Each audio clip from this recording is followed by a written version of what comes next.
Good American Family showrunners say the show very intentionally ends where it does.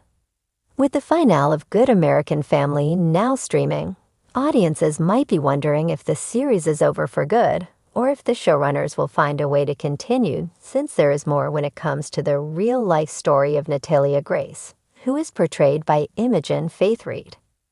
Well, co-showrunner Katie Robbins has an answer. This series ends very specifically where it does. At the end of that trial, when there is empirical, scientific fact available about Natalia's age, and having that not change anything in the court of law. Having that be not admissible in the court of law really lands this horrifying idea. In a show that grapples with horror tropes, that is the most kind of horrifying thing at the end of the day, that doesn't matter. That doesn't change anything, she told TV Insider. It very specifically ends in the aftermath of that because we really wanted to land that idea sharply. And it just becomes kind of even more relevant every day. That idea of the ways in which the justice system can be flawed and fail people. So that felt really important. I think that to do an additional story here, there would need to be a reason, something to say with it. And never say never, but that would be the thing. Why tell it? As for Mark Duplass, who played Michael, he shared, "What I really want is for the world to recognize the talent of Imogen, and for her to get the juggernaut career that she deserves. So whether that takes place in Season 2, where she gets to explore Natalia further, or whether that means Martin Scorsese and Steven Spielberg come calling with something else, I will take either of those things. That would be lovely." For those who don't know, abuse allegations have come to light against Cynthia and Antoine Mans since Good American Family was filmed, which they added in for viewers to read at the end, since it was not included in the show. Robbins explained to Collider, "I think that we had a sense of some of the complications between Natalia and the Mans family at a certain point. We wanted to end the series where we do in a general sense, but we made some adjustments along the way in terms of that story." The series also stars Ellen Pompeo, Christina Hendricks, and Soraya Blue. All episodes are now available on Hulu. For 5 seasons, Good American Family charmed viewers with its earnest portrayal of modern domesticity. A Heartland-set dramedy, equal parts nostalgic and forward-thinking, it told the story of the Swensons, a multi-generational, mixed family navigating identity, progress, and love in small-town Minnesota. So when the final scene of the series aired last night, abruptly, some say, with teenage daughter Nora walking into the woods and vanishing into a wash of golden light, fans were stunned.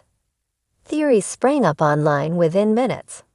Was it a metaphor for change? Did Nora die? Was she abducted by aliens? Was it just art? At a post-final press roundtable in Los Angeles this morning, showrunners Katya Mendez and Eli Fong addressed the swirl of speculation head-on. Calm, smiling, and unapologetic, Mendes started the conversation with a bold declaration. It ends where it does for a reason. And yes, it's exactly where it was always meant to end. A quiet show that Roared launched in 2020, Good American Family didn't initially draw huge ratings.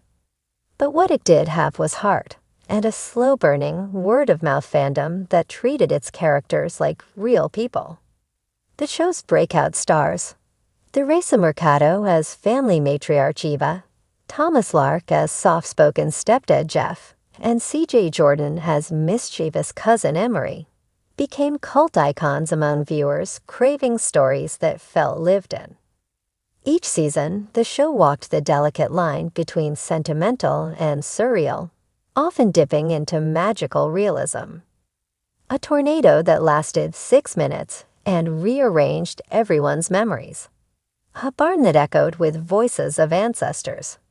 A high school prom that ended with the whole town dancing in silence beneath an inexplicable snowfall in May. Good American Family was never content with reality as is. It bent the world gently, just enough to make viewers question if the extraordinary might exist in the ordinary. We never planned for 7 seasons. We never saw this as a 10-season saga, Eli Fong admitted, sipping chamomile tea from a travel mug labeled SDRPT or DIA. Our model was always more like a novel. 5 parts, each with its own arc. And once we knew where Nora's journey ended, the whole story sort of collapsed inward. Fong explained that the writer's room had a bulletin board from day 1 marked Simply End. Beneath it, a Polaroid of the forest near showrunner Mendes' childhood home in upstate New York. That image, Nora stepping off the path into the woods, was there before we'd written a single line of dialogue, Mendes added.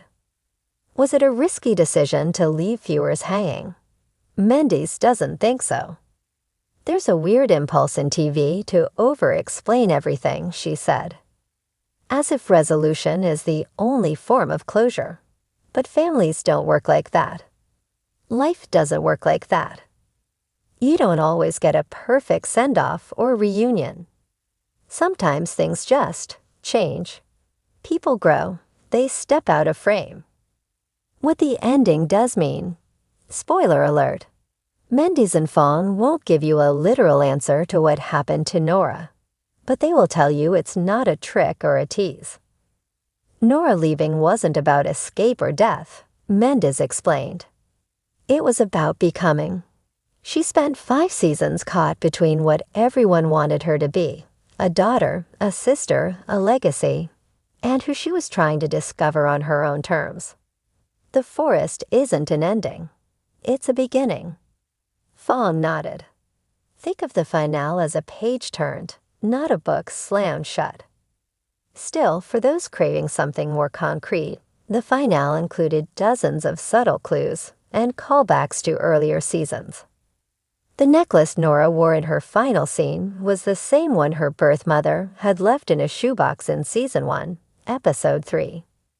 The birdsong that accompanied her final steps matched the one heard in Eva's dream sequence from Season 2. And the golden light? We used it 3 times before, Fong pointed out. Each time it appeared, it marked a moment of transformation. Not ending, transformation. Fan reactions, a mixed emotional bag. Across social media, reactions to the finale have been passionate. Some fans praised the poetic ambiguity. Others expressed frustration. One viral tweet summed it up. I didn't cry until I realized I wasn't supposed to know what happened. I was just supposed to feel it. A Reddit thread titled, Where Did Nora Go? Hit 10,000 comments overnight. The top-rated theory? Nora is the embodiment of legacy itself, and her walk into the forest represents the unknowable paths our choices create for future generations. Mendes and Fong read that one. They loved it. It's not correct, Fong smiled, but it's beautiful. And if a TV show can inspire thousands of people to imagine and create and feel like that, we've done our job. What comes next? The showrunners insist there will be no reboot, spin-off, or sequel. We don't want to dilute it, Mendes said. Sometimes art just needs to stand where it is, like an old photograph or a memory you visit on rainy days. Still, the cast and crew remain close. We have a group chat called Swenson Soup, Mercado revealed on a morning radio show. It's just memes, dog pics, and the occasional deep quote from Eva's journal. And while Good American Family won't return, its creators aren't done. Mendes is working on a new limited series set in a haunted Midwestern museum, and Fong is adapting a sci-fi novel about grief and memory. One final moment. In the final seconds of the show, just as Nora disappears into the woods, her voice whispers, "There's a place past the stories people tell about you. That's where I'm going." The screen fades to black. No credits roll. Just silence. Intentional, the showrunners remind us. Always intentional.